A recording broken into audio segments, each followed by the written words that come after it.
కథలు గాలి మాటలు కాకుండా సినిమా అంటే మామూలు కేవలం డబ్బుల కోసం సినిమా తీసేది కాదు, సమాజాన్ని ఉత్తేజపరిచి నిర్దేశించే సినిమాలు కూడా తీయచ్చని ప్రతిఘటన అవ్వచ్చు, మౌన పోరాటం అవ్వచ్చు, అలాంటి సినిమాలు తీసి దిశాదర్శనం చేశారు. సినిమాలంటే కేవలం లక్ష్మి కాదు, సరస్వతి కూడా ఉంది. లక్ష్మి సరస్వతి కలిస్తేనే సినిమాలో ఒక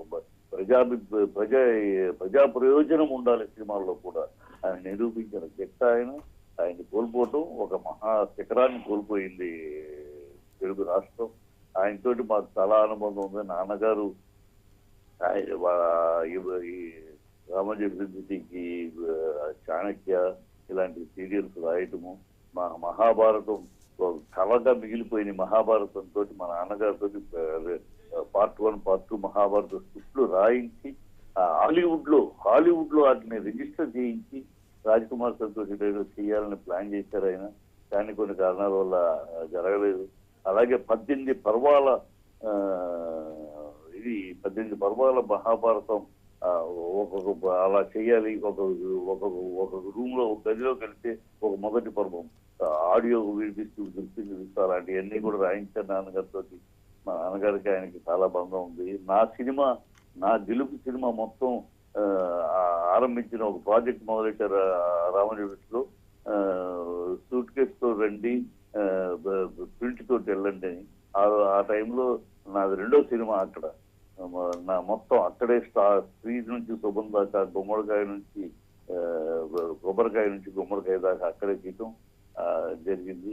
అట్లా మా కుటుంబానికి కూడా అనుబంధం ఉంది. ఆయనతో కలిసిన సందర్భాలు ఉన్నాయి. నేను ఆ సినిమా సందర్భంలో కానీ మా నాన్నగారితో బాగా బంధం. మా నాన్నగారు అంటే మహా గౌరవం ఉండేది. ఇప్పుడు నేను మహారవి గారు అనే పిలిచేవారు ఆయన. అంటే నాన్నగారు వయసులో పెద్దవారు అనుకోండి, నాన్న ఆయనకన్నా పెద్దవారు, కానీ గారు అని పిలిచేవారు, చాలా గౌరవించేవారు. ఆయనతో మాట్లాడిన సందర్భాలు, ఆయన కలిసిన సందర్భాలు మర్చిపోలేని సంఘటనలు. అంటే ఒక నిబద్ధత కలిగిన మాటల్లో కూడా మామూలుగా సరదాగానో క్యాజువల్ గా మాట్లాడిన సందర్భాలు నా అనుభవంలో కానీ నాన్నగారు కలిసిన సందర్భాల్లో కానీ ఆయన ఎప్పుడు ఏం మాట్లాడినా ఒక నిర్దిష్టంగా ఉంటుంది. ఒక విషయం పక్కాగా చెప్పదలుచుకుంది సూటిగా చెప్పటమే తప్పితే వంక తిరుగుడు గానో ఇంకో రకంగానో చెప్పటం చేతగానే ఒక స్ట్రైట్ ఫార్వర్డ్ అలాంటి నిబంధనలు మన జరిపి ఒక ఎక్కడి నుంచి ఎక్కడికి ఎదిగారండి ఆయన. ఎక్కడికంటే ఒక క్రమశిక్షణ తోటి ఎదిగాడు. అదృష్టం కాదు క్రమశిక్షణ కృషితోటి ఎదిగిన మనిషి ఆయన. ప్రతి అడుగు ఆయనది కృషిలో నాస్తి దుర్భిక్షమన్నట్టే. ఇవాళ ఈ స్థాయి రామోజీ పేరు అనేది ఒక అంత ఆకాశాన్ని తారాజులాగా నిలబడిందంటే అది ఆయన శ్రమ, ఆయన నిబద్ధత, నిర్మోహమాటమైన ఒక ప్రయాణం. అనుకున్నది కరెక్ట్ గా నిజంగా చెప్పటమే. ఎట్టి పరిస్థితుల్లోనూ ఏ పరిస్థితుల్లోనూ నిజానికి రంగు పూసి మసిపూసి మారేడుగా చెప్పటం ఇష్టం లేని పద్ధతులు స్ట్రైట్ ఫార్వర్డ్ గానే చేశారు. అందుకనే ఆయన పేపర్ ఒక సెన్సేషన్. ఈనాడు పెట్టినా, ఈటీవీ పెట్టినా, మార్గదర్శి పెట్టినా, ఒక ప్రియా పత్రాలు పెట్టినా ఒక సెన్సేషన్ గా, అంటే అంత నిర్దిష్టమైన క్లారిటీ తోటి క్లియర్ కట్ గా ఒక క్రమశిక్షణ తోటి ఏర్పరిచిన సంస్థలు. అందుకనే అలా. కానీ ఏ సంస్థ పెట్టినా ప్రజలకు ఉపయోగపడే విధంగానే, అంటే ప్రజలకి మంచి చేసే విధంగా, నలుగురికి ఉపాధి కల్పించే విధంగా. ఆయన రైతులకు అవ్వచ్చు, రైతు నేస్తం రైతులకు ఆయన పేపర్ కూడా నిరంతరం. అందుకనే అన్నానే తెలుగు అక్షరాలు రెక్కలు రాలి తల్లడిల్లుతున్న తరుణంలో రాజకీయ లాస్యం ధనికుల దాస్యం చేస్తున్న తరుణంలో నేనున్నానంటూ అక్షర యుద్ధం చేశాడు ఆయన. తెలుగు భాష మీద ఆయన ప్రేమ మమత మామూలు విషయం కాదు. తెలుగు పత్రికా రంగంలో తెలుగు భాష కోసం అంతగా పరిచపించిన వ్యక్తి రామోజీ గారిని మించి లేరు అంటే అది సత్యదూరం కాదు. ఆయన తెలుగు భాష ఉండాలి, తెలుగు భాష మృత భాషగా మారే అవకాశాలు దగ్గర పడుతున్నాయి కనుక దాన్ని బతికించుకోవాలి. తెలుగుతనం, తెలుగు కమ్మతనం, తెలుగు అమ్మతనం మన అందరిలో నిండాలని పోరాడిన వ్యక్తి. తన కళాన్ని ఒక కరవాలంగా వాడిన వ్యక్తి ఆయన. అలాంటి గొప్ప వ్యక్తిని కోల్పోవటం ఖచ్చితంగా మన జాతికి ఒక దురదృష్ట దినం ఇది. ఆయనకు అవార్డులు, రివార్డులు ఇవన్నీ పద్మ విభూషణ్ తోనే సత్కరించారు. అవన్నీ ఇప్పటికే ఆర్టికల్ పిఎం స్థాయి నుంచి సీఎంలు కావచ్చు, ఎమ్మెల్యేలు, ఎంపీలు, ఎమ్మెల్సీ ప్రతి ఒక్కరు కూడా ఆయన ఆత్మకు శాంతి చేకూరా అని చెప్పి కోరుతున్నారు. కూడా ఆయనకు వచ్చిన అవార్డులు కన్నా ఆట్లికి అలంకారమే కానీ ఆయన కాదమ్మా. ఆయన కాదు. రామోజీరావు గారికి పద్మభూషణ్ అంటే పద్మభూషణ్కి అలంకారమే. అలాంటి పద్మభూషణ్ పదవి ఇలాంటి వాళ్ళని హక్కును చేసుకోగలిగింది అంతేకాని ఆయన కాదు. ఆయనకి వాటికి అతీతమైన శక్తిగా ఎదిగిన మనిషి. అందులో ఒక మామూలుగా సక్సెస్ అనేది కాదమ్మా. విజయం చాలా మందికి వస్తుంది, కానీ ఆ విజయాన్ని ఒక క్రమశిక్షణ తోటి, ఒక నిజాయితీతోటి, ఒక పేద ప్రజల కోసం, ఒక సమాజం కోసం, ఒక దేశం కోసం, ఒక రాష్ట్రం కోసమే దానికే కట్టుబడి, ఆ లక్షణానికి, ఆ లక్ష్యానికి కట్టుబడి నిలబడి పోరాడటం అనేది మామూలు విషయం కాదు. ఆయన 76లో 67లో మార్గదర్శి మొదలెడితే, 76లో ఈనాడు మొదలెడితే, ఇట్లా మొదలెట్టిన ప్రతిదీ ఎందుకు సక్సెస్ అవుతుంది, ఎందుకు అంత ప్రాముఖ్యత అవుతుందంటే అందులో ఉన్న నిబద్ధత, అందులో ఉన్న క్రమశిక్షణ, అందులో ఉన్న దిశానిర్దేశం, అందులో ఆయన తీసుకున్న దిశ ఇవన్నీ కూడా ఒక ప్రజల కోసం, సమాజం కోసం, రాష్ట్రం కోసం ఇట్లాంటివి ఉండేది. కానీ తన కోసం, తన స్వార్థం కోసము, తనకేవో లాలూచి పట్టడం కోసం అలాంటి చేయలేదు మన పత్రికారంగంలో. ఏనాడు పత్రికలు లాలూచి పడకుండా పోరాటమే చేశాడు ఆయన. పోరాటంలో అనేక విరోధులు ఉన్నారు, విరోధులు అయ్యారు. తర్వాత వాళ్లే నిజం తెలుసుకుని మళ్ళీ ఆయనతోటి మైత్రి కోసమే పరిగెత్తే సందర్భాలు ఉన్నాయి. ఆయన ఎవరి అధికారం చూసి భయపడలేదు, ఎవరి స్థాయిని చూసి భయపడలేదు. నిజముగా చెప్పగలిగాడు ఆయన. అలాంటి నిర్దిష్టమైన జర్నలిజం మన రాష్ట్రంలో ఏర్పడటానికి ఆయనే మొదటి కారకుడు. ఆయన రాక ముందు, ఈనాడు అనే పత్రికా రంగం రావడానికి ముందు పత్రికా రంగం మరొక రకంగా ఉండేది. అది ఉన్న వాళ్ళ అధికారంలో ఉన్న వాళ్ళ చెప్పు చేతుల్లో వాళ్ళు ఇచ్చే అడ్వర్టైజ్మెంట్స్ కి అలా ఉండేది. ఆ రోజు నుంచి మార్చి గవర్నమెంట్ ఇచ్చే అడ్వర్టైజ్మెంట్, గవర్నమెంట్ తప్పు చేస్తే నిలదీస్తా, నీకు తేలుస్తా అన్నట్టే ఆ పేపర్ నడిపాడు ఆయన. అందుకని ఆ రోజులు అంత చరిత్ర సృష్టించి ఇంటిల్లు 10 ఈనాడు అనేది ప్రతి ఇంటి గుమ్మని ముద్దాడింది. అలాంటి విజయం సినిమా ఫీల్డ్, సినిమాలో అంతే. సినిమాలో పెడితే మయూరి అవార్డ్స్ పెట్టినా, ఈనాడు అవార్డ్స్ పెడితే ఒక సెన్సేషన్. ఈనాడు అవార్డు రావటం, ఒక ఆస్కార్ అవార్డు వచ్చినంత గౌరవం ఫీల్ అయ్యేవారు తెలుగు ప్రజలు. ఎందుకంటే ఆ ఈనాడు అంత నిర్దిష్టంగా అవార్డులు నిర్ణయించేది. అది పెద్ద హీరో, చిన్న హీరో, చిన్న ప్రొడక్షన్ అని కాదు. ఆ కథాంశాన్ని బట్టి అది సమాజానికి ఎంతవరకు ఉపయోగపడిన అంశం ఇది. దాన్ని బట్టి అవార్డు ఇచ్చారు. అందుకని ఈనాడు అవార్డులు అంటే అదొక ప్రెస్టేజ్ కింద ఫీల్ అయ్యేవారు. ఆ అవార్డు, ఈనాడు అవార్డు వచ్చిందంటే ఒక ఆస్కార్ అవార్డు వచ్చిన ఫీలింగ్ ఉంటుంది. సో ఇలా ప్రతి విషయంలో ఆయన. చిట్టిబాబు గారు, సాధారణంగా ఇప్పుడు అంటే ఈ జనరేషన్ లో మనం చూస్తుంటే చాలా మంది సెలబ్రిటీస్ ఉంటారు, కానీ ఎటువంటి బ్యాక్గ్రౌండ్ లేకుండా, వెనక ఎటువంటి బ్యాక్గ్రౌండ్ లేకుండా తన కాళ్లతో వచ్చి, ఒక రైతు కుటుంబం నుంచి వచ్చి ఈ విధంగా చెరగని ముద్ర వేసుకున్నటువంటి వ్యక్తులు చాలా కొద్ది మందే ఉంటారు మనకి, సినీ రంగంలో కావచ్చు, రాజకీయ రంగంలో, అటువంటి వ్యక్తుల్లో రామోజీరావు ఒకరు. చాలా పేర్లు చాలా వేళ్ల మీద లెక్క పెట్టచ్చు అనమాట, బ్యాక్గ్రౌండ్ లేకుండా వచ్చేవారు. ఆయన అలాంటి వాళ్ళు చాలా మామూలు బ్యాక్గ్రౌండ్ నుంచి ఒక స్థాయికి వెళ్తాం. ఇవాళ మా అలాంటి వాళ్ళు అదృష్టం ఏంటంటే, అలాంటి స్థాయి ఉన్న రామోజీరావు గారు, అలాంటి స్థాయికి సంపాదించిన మోడీ గారు, ఇలాంటి వాళ్లకు రోజుల్లో దాసరి గారు మామూలు గారు, అలాగే దాసరి గారితో రామోజీరావు గారికి ఇద్దరి మధ్య మనస్పర్ధలు, తర్వాత మళ్ళీ ఒకళ్ళొకళ్ళు అర్థం చేసుకుని ఈ చరిత్ర కాలం వీళ్ళందరూ వీళ్ళ రోజుల్లో మేము కూడా ఉన్నాము అని చెప్పుకునే గర్వం అనే గౌరవం మా తరానికి దక్కింది.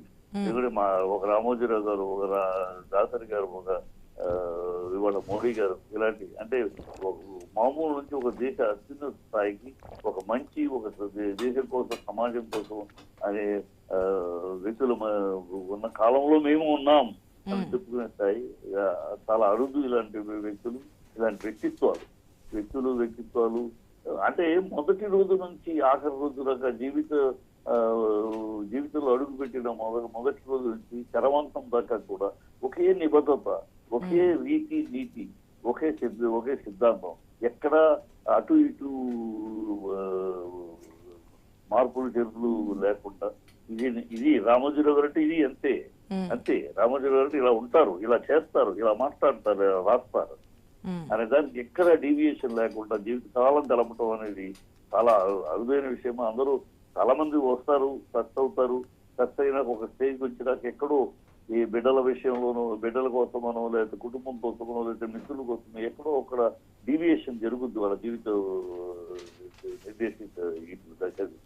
కానీ ఈయన విషయంలో మొదటి నుంచి అది ఒకే దిశ, ఒకే దశ, ఒక నీతి, ఒకే రీతి, ఇది ఇంతే. అది 600 అయినా, నేను కోల్పోయినా, నాకు విరోధాలు వచ్చినా పర్వాలేదు, నాకు కొన్ని కోల్పోయినా పర్వాలేదు, అయినా సరే నా నీతి రీతిని మారను నేను అనే ఒక పద్ధతిలో నిలబడిన వ్యక్తి. అది ఎందుకు ఇంత గట్టిగా చెప్పగలుగుతుంటే ఆయనతోటి కొంచెం క్లోజ్ క్వార్టర్స్ లో మా నాన్నగారు పనిచేయటం, ఆయనతో కూడా నేను ఉండటము, నేను నా సినిమా అక్కడే మొత్తం చేయటము, అందువల్ల కొంచెం క్లోజ్ క్వార్టర్స్ లో ఆయన రీతి దీన్ని స్టడీ చేయగలిగాను. అంత గొప్ప వ్యక్తితోటి 4 సార్లు కలవగలిగాను, 4 సార్లు మాట్లాడగలిగాను ఆయనతోటి అనేది చాలా జీవితంలో మర్చిపోలేని సంఘటన. అది నేను సినిమా తీస్తున్నప్పుడు కూడా పిలిచి ఆయన మాట్లాడిన మాటలు, సినిమా అనేది కేవలం ఎంటర్టైన్మెంటే కాదు, ఎంటర్టైన్మెంట్ తో పాటు బాధ్యత కూడా ఉంది అని ఆయన చెప్పారు. చిట్టిబాబు గారు, సాధారణంగా మనం హస్తవాసి అనేది వింటూ ఉంటాం, చూస్తూ ఉంటాం. వారికే కాదు, ఎందుకంటే జూనియర్ ఎన్టీఆర్ కూడా మన స్క్రీన్ లో చూస్తూ ఉన్నాం. ఒక ట్వీట్ చేస్తున్నారు, చాలా విషయాలు చెప్తూనే నిన్ను చూడాలనే దాని సినిమా ద్వారా నన్ను తీసుకొచ్చారు, నేను ఇప్పటికీ మర్చిపోలేను ఆ క్షణాలంటూ కూడా ట్వీట్ చేస్తున్నారు. ఆయన తీసుకొచ్చినటువంటి ఒక్కొక్క యాక్టర్, అది చిన్న స్థాయి అవనివ్వండి, పెద్ద యాక్టర్స్ అవనివ్వండి, స్టార్స్ రూపంలో ఇప్పుడు సెలబ్రిటీస్ అయిపోయినటువంటి సిచ్యువేషన్. ఫర్ ఎగ్జాంపుల్ జబర్దస్త్ చూసుకున్నా సరే, దాంట్లో ఒక్కొక్క స్టార్ అయిపోయారు. అసలు ఎంతకు ముందు ఎవరూ తెలియనటువంటి వ్యక్తులు ఇప్పుడు సెలబ్రిటీస్ స్థాయికి వెళ్ళిపోయారు. ఇట్లా ప్రతి ఒక్కరిని కూడా ఒక స్థాయికి తీసుకొచ్చినటువంటి పర్సన్. ఏం లేదమ్మా, ఎందుకు అవుతారంటే అమ్మా, ఆయన చేసే ప్రతిదానిలో ఏదో ఆషామాషిగా చేయటం, ఏదో ఓకే అనటం ఉండదు. ప్రతిదాన్ని, ప్రతి అక్షరాన్ని, ప్రతి దీన్ని చెక్కుతారు. ఆయన అబ్జర్వేషన్ ఉంటుంది, ఆయన గైడెన్స్ ఉంటుంది. కొన్నిసార్లు తీసింది నచ్చపోతే మొత్తం చెత్తబొట్లు వేసిన సందర్భాలు కూడా ఉన్నాయమ్మా. తీసింది ఆయన అనుకున్నది తీసినాక అది పరిపూర్ణంగా ఆయనకి సమస్య కాకపోతే మొత్తం స్క్రాప్ చేసేసిన సందర్భాలు ఉన్నాయి. అంత నిర్దిష్టం. అందుకనే ఆ పగడబందీగా చేసి ప్రతి దాన్ని చెక్కినట్టు చేస్తాడు కనుక దాంట్లో పనిచేసే వాళ్ళు ప్రతి వాళ్ళు కూడా ఉన్నతులు ఉంటారు. ఇవాళ జర్నలిజంలో ఆయన తర్వాతే ఈ నిర్దిష్టమైన జర్నలిజం అని బయలుదేరింది. అంతకుముందు జర్నలిజం, పాత్రికేయులు అంటే అంత గౌరవం ఉండేది కదా ఆయనకు. అంటే ఉండేది, పెద్దలు ఉండేవారు అనుకో, లేనట్టు కాదు. బట్ ఒక నిర్దిష్టమైన విధానంలో పాత్రికేయులు ఇన్వెస్టిగేషన్ జర్నలిజం అంటాం. అది మొదలెట్టింది మనం తెలుగు దీంట్లో ఆయనతోటి మొదలైంది. ఆ ఇన్వెస్టిగేషన్ జర్నలిజం రావటం వల్లే ప్రక్షాళన జరిగింది. ప్రభుత్వాలకు కళ్ళు జరిపించాల్సిందే, ప్రభుత్వాలకు మొట్టికాయలు వేసే పరిస్థితిలో జర్నలిజం పెరిగింది.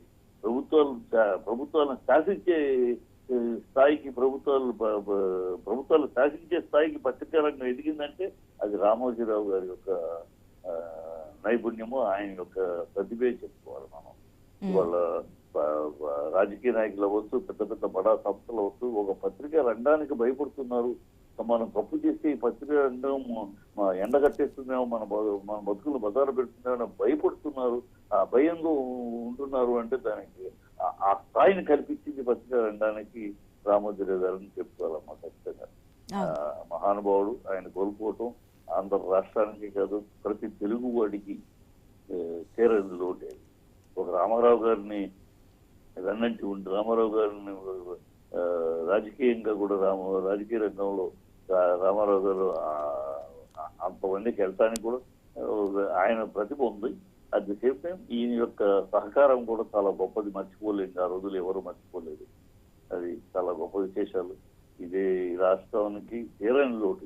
ప్రతి రాష్ట్రానికి, ప్రతి తెలుగు వారికి ఈ ప్రపంచంలో ఉన్న ఎక్కడ ఉన్న ప్రతి తెలుగువాడు స్మరించుకునే నామం, బాధపడే క్షణం ఇది.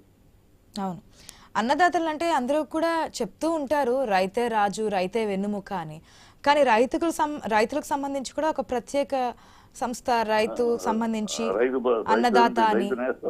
అన్నదాత అని పెట్టారు. అవును.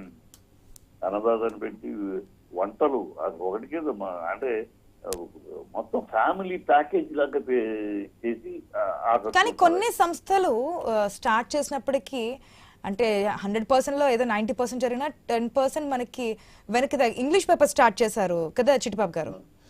దాన్ని బ్యాక్ డ్రాప్ చేసినటువంటి సిచ్యువేషన్. ఇప్పుడు అంటే ఆ టైంలో కళాంజలి స్టార్ట్ చేశారు, అది సక్సెస్.